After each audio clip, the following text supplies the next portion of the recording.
जरा सोचिए, एक ऐसी लड़ाई जहां एक तरफ है दुनिया के सबसे बड़े टेक जायंट्स और दूसरी तरफ हमारी अपनी एक इंडियन कंपनी। नहीं नहीं, ये कोई मामूली टक्कर नहीं है, ये तो सीधा सीधा एक ऐलान जंग है। तो चलिए आज इस पूरी कहानी की तह तक चलते हैं। सवाल सिर्फ ये नहीं है कि क्या कोई भारतीय कंपनी ऐसा कर सकती है। सवाल तो ये है कि क्या कोई ऐसा करने की हिम्मत भी कर सकता है।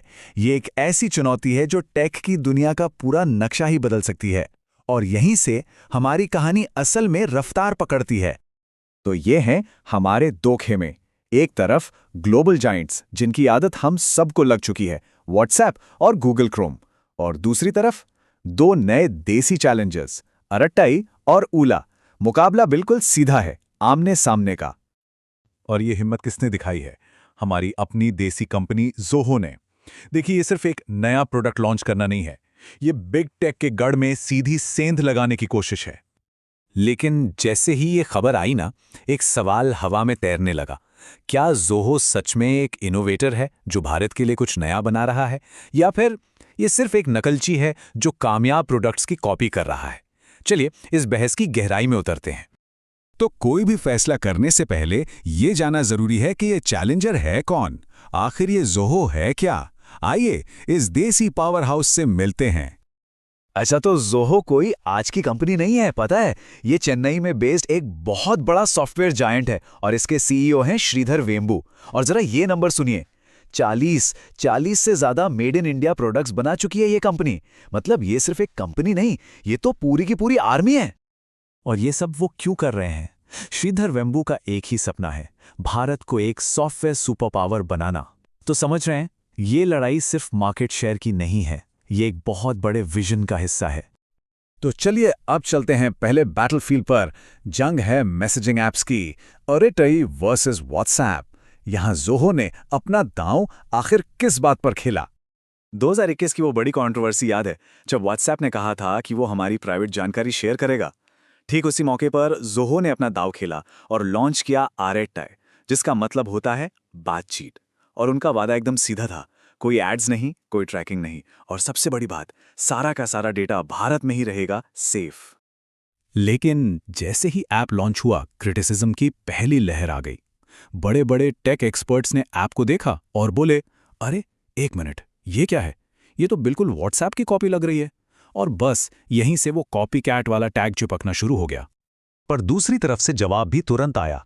सपोर्टर्स ने कहा, तो क्या हुआ अगर डिजाइन एक जैसा है? कम से कम ये हमारा अपना तो है, हमारा डेटा तो सेफ है। और बस यहीं से इनोवेशन बनाम आत्मनिर्भर भारत की बहस छिड़ गई। और कहानी सिर्फ मैसेजिंग तक ही नहीं रुकी। ज़ोहो ने दूसरा मोर्चा खोला ब्राउज़र की दुनिया में। यहां मुकाबला था ज़ोहो के ओला और गूगल के बेताज बादशाह क्रोम के बीच।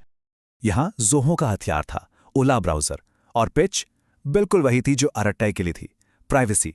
उनका दावा था कि ओला के साथ कोई आपको ट्रैक नहीं करेगा, कोई फालतू एड्स नहीं दिखेंगे, और डेटा का कंट्रोल सिर्फ और सिर्फ लोगों के अपने हाथ में होगा। ये गूगल के पूरे बिजनेस मॉडल पर सीधा हमला था। लेकिन फिर से आलोचकों ने एक बहुत टेक्निकल पर जरूरी बात सामने रखी। उन्होंने कहा, एक मिनट, ज़ोहो का ओला ब्राउज़र भी तो क्रोमियम पर ही बना है। ये तो वही ओपन सोर्स बेस है जिस पर गूगल का क्रोम भी बना है। तो सवाल उठा, फिर ये अलग कैसे हुआ? इस पर ज़ोहो के सपोर्टर्स का जवाब था, हाँ, बेस एक हो सकता है, लेकिन फर्क इस बात से पड़ता है कि इंजन के ऊपर की बॉडी कौन बना रहा है। और सबसे जरूरी बात, अब हमारा डेटा गूगल के सर्वर पर नहीं जाएगा। उनके लिए यही असली इनोवेशन था, डेटा पर कंट्रोल। तो अब हम इस कहानी के सबसे अहम मोड़ पर आ गए हैं। सवाल एक ही है, ये सब जो हो रहा है, ये नकल है या फिर एक नई सोच की शुरुआत? तो पूरी बहस आप देखिए इन दो विचारों के बीच में सिमट कर रह गई है। एक तरफ वो लोग हैं जो कहते हैं कि ये प्रोडक्ट्स हमारे अपने हैं और ये दुनिया को भारत का जवाब है, भले ही डिज़ाइन कहीं से इंस्पायर्ड हो। और दूसरी तरफ वो लोग हैं जो कहते हैं कि नहीं, ये सिर्फ कॉपी कैट प्रोडक्ट्स हैं और इसमें कोई असली इनोवेशन तो है ही नहीं। और पता है, ये बहस सिर्फ टेक ब्लॉग्स तक ही नहीं रही, ये आग की तरह सोशल मीडिया पर फैल गई। एक तरफ हैशटैग मेड इन इंडिया और हैशटैग बॉयकॉट व्हाट्सएप जैसे हैशटैग ट्रेंड कर रहे थे, तो दूसरी तरफ हैशटैग कॉपीकैट अराटा भी जोर पकड़ रहा था। ये एक डिजिटल जंग बन चुकी थी। तो एक्सपर्ट्स और सोशल मीडिया सब ने अपनी अपनी राय दे दी, लेकिन टेक की दुनिया में असली जज कौन होता है? हम और आप, मतलब जनता।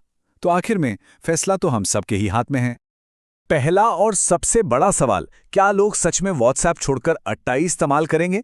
ये सिर्फ एक ऐप बदलने की बात नहीं है, ये सालों की आदत और एक भरोसे को तोड़ने की बात है। और ठीक यही सवाल ब्राउज़र के लिए भी है। क्या लोग क्रोम की सुविधा को छोड़कर ओकेला की सुरक्षा को चुनेंगे? ये चुनाव कभी भी आसान नहीं होता। या फिर क्या इसका मकसद जीतना है ही नहीं? क्या ये सब ज़ोहो का एक बहुत बड़ा सोशल एक्सपेरिमेंट है? क्या वो सिर्फ पानी में पैर डालकर ये देख रहे हैं कि भारतीय मार्केट एक देसी ऑल्टरनेटिव के लिए कितना तैयार है? तो आखिर में ये लड़ाई सिर्फ दो कंपनियों की नहीं रह जाती।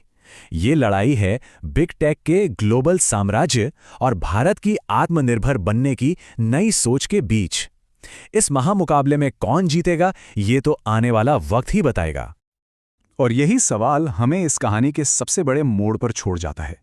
क्या ज़ोहो की ये कोशिश सिर्फ एक कंपनी की लड़ाई बनकर रह जाएगी, या फिर हम इसे भारत के अपने टेक एम्पायर की नींव के पहले पत्थर के तौर पर याद रखेंगे?